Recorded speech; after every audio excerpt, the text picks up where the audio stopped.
Hey class 10 ICC students, welcome back to the physics question series of chapter 4th. So हमारा पहला question, what do you mean by equilibrium of a body? So अगर किसी body पे multiple force लग रहे हो and उसके बावजूद बॉडी के स्टेट में कोई चेंज ना हो, जैसे कि अगर कोई बॉडी स्टेट ऑफ रेस्ट में है एंड मल्टीपल फोर्स लगने के बाद भी बॉडी स्टेट ऑफ रेस्ट में बनी रहे, या फिर अगर बॉडी स्टेट ऑफ मोशन में है वेदर ट्रांजिशनल और रोटेशनल एंड मल्टीपल फोर्स लगने के बाद भी बॉडी सेम मोशन में बनी रहे, तब हम कहते हैं कि बॉडी इक्विलिब्रियम में है। Next question, state the condition when a body is in static equilibrium and dynamic equilibrium. So अगर किसी बॉडी पे मल्टीपल फोर्स लगने के बाद भी बॉडी स्टेट ऑफ रेस्ट पे बनी रहे तो उसे हम स्टैटिक इक्विलिब्रियम कहते हैं।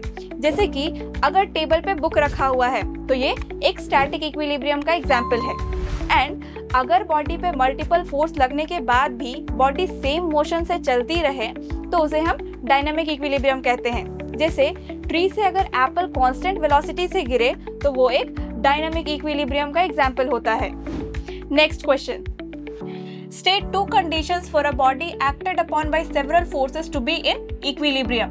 सो बॉडी के इक्विलिब्रियम में होने के लिए दो कंडीशन जरूरी है।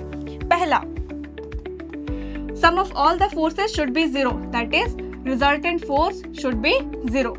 Second, sum of moment of all the forces acting on the body about the point of application should be zero. Stay tuned for the next part.